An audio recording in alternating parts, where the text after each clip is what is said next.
Mesdames, Messieurs, bonjour. Bienvenue sur Horizon TV. Aujourd'hui, nous avons la chance d'avoir un invité de marque, Luc Chevalier, ancien de l'église Nouvel Horizon. Tout de suite après, ne bougez pas, nous ferons un petit point sur la météo. Bonjour frères et sœurs, je voudrais vous dire comme l'apôtre Paul, quand il dit à 1 Thessaloniciens 2, verset 17, et c'est la première partie du verset, il dit « Quant à nous, frères et sœurs, séparés de vous pour un peu de temps, de corps, mais non de cœur. » Voilà, on est séparés, bien sûr, mais vous êtes dans mon cœur. Et je pense que c'est réciproque, que tous, nous nous portons les uns les autres dans notre cœur. Bien voilà, je voulais vous encourager un peu ce matin. Enfin, moi, on est mercredi et c'est le matin. Et je voudrais vous encourager tous avec ces quelques mots et voilà, du plus profond de mon cœur. Voilà. On passe par des moments difficiles tous. Tous nous passons par des moments difficiles. Mais je pense que nous sommes dans un confinement et c'est difficile pour tout le monde. Mais je pense que ce temps de confinement, il faut le prendre du bon côté. Et je pense que on doit se remettre en question, tous. On a des moments où nous pouvons nous mettre devant le Seigneur. Et je pense que le Seigneur nous donne ces moments aussi pour revenir à lui de tout notre cœur.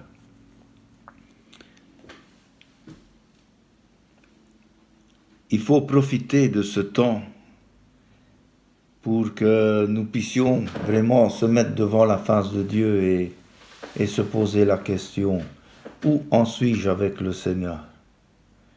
Et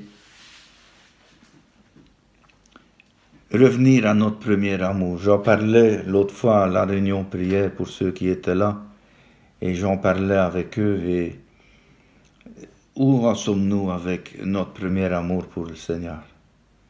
Et je pense que là, je ne vais pas m'adresser à toute l'Église, mais peut-être à certains. Où en sommes-nous avec le Seigneur?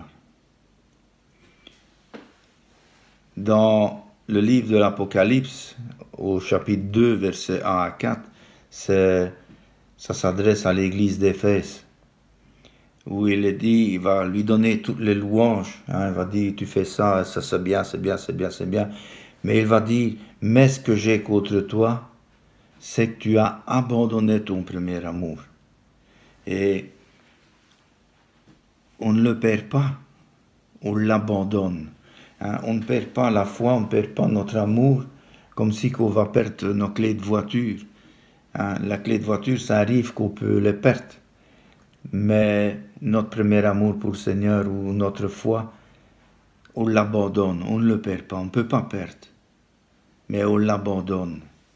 Et le Seigneur, ce qu'il nous demande encore ce matin, c'est de revenir à notre premier amour pour lui. Et il nous donne ce temps difficile à revenir à lui de tout notre cœur. Alors, je vous invite à revenir de tout votre cœur au Seigneur.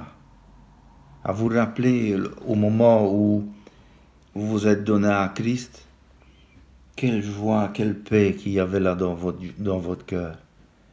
Et aujourd'hui, si on veut être réaliste, si on veut être honnête, où est notre amour? Où est notre feu pour le Seigneur?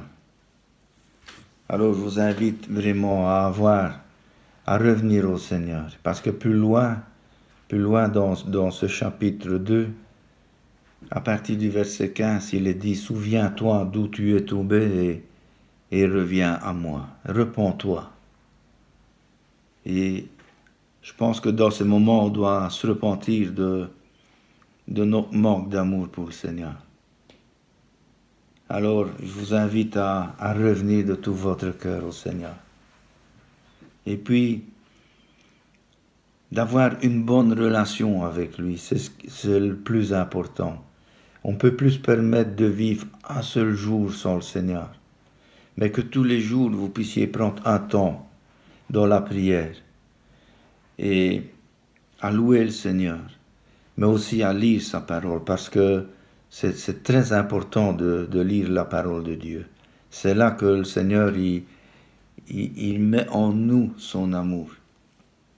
C'est quand on lit la parole de Dieu et qu'on s'imprègne de la parole de Dieu. Alors, le Saint-Esprit, il est là pour nous renouveler, pour nous bénir. Alors, je vous invite à lire chaque jour la parole de Dieu, de ne pas vous en priver, mais de vous nourrir de la parole de Dieu et d'avoir cette soif et cette foi et cette soif de connaître le Seigneur encore davantage, parce qu'il veut se révéler à chacun de nous. Alors, ayez ces moments tous les jours avec le Seigneur. Prenez un temps avec le Seigneur tous les jours, dans la prière et dans la lecture de sa parole. Dieu il est fidèle, et si on le fait, il nous bénit et il nous parle.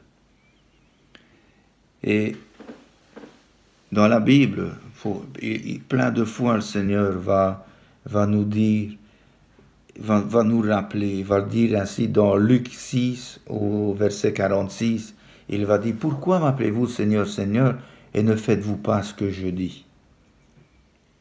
Et bien souvent, on est comme ça. On dit Seigneur, Seigneur, mais est-ce qu'il est vraiment le Seigneur de nos vies? Et le Seigneur nous interpelle là. Il faut qu'il soit le Seigneur de nos vies. Et dans un autre passage, dans Matthieu 7, 21, Jésus il va dire « Ceux qui me disent Seigneur, Seigneur n'entreront pas tous dans le royaume des cieux, mais seulement celui qui fait la volonté de mon Père. » C'est celui qui fait la volonté de mon Père. Alors, est-ce que nous faisons chaque jour la volonté du Père? Est-ce que nous connaissons la volonté du Père? Et justement, pour connaître la volonté du Père, il faut lire la Bible. Il faut prier chaque jour et demander au Seigneur qu'il puisse se révéler à soi. Et que le Père va révéler sa volonté. Et on va marcher dans la volonté de Dieu.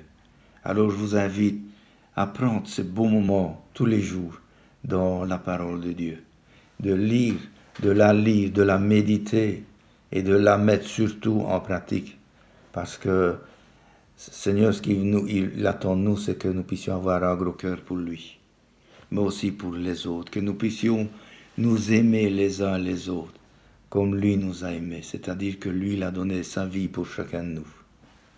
Voilà, je voulais vous encourager ce matin, tous ensemble, et qu'on puisse revenir au Seigneur de tout notre cœur pendant ces moments difficiles que nous vivons, et avoir des bons temps avec lui, et à s'intéresser aussi aux autres. Voilà, que le Seigneur puisse vous bénir, et merci de votre attention.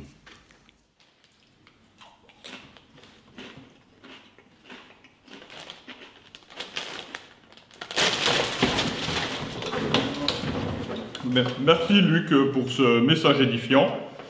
Et sans plus attendre, la météo avec notre rayon de soleil, Kelly. Merci Laurent Roulotte. Si vous êtes perdu sous une dépression atmosphérique qui souffle d'ouest en est, n'ayez pas peur. La solution pour faire revenir les beaux jours, c'est de retrouver son premier amour. Mais où en êtes-vous avec le Seigneur ? Voici un petit programme qui vous aidera à vous tourner vers Dieu et faire face aux orages de la vie. Pour remonter vers une température plus joyeuse, de paix et chasser les nuages. Lisez votre Bible, priez et louez Dieu. Et pour que tout votre pays soit ensoleillé, laissez Dieu régner dans vos cœurs. À bientôt pour un nouveau bulletin météo. Merci Kelly. On se retrouve la semaine prochaine pour un nouveau tour d'horizon.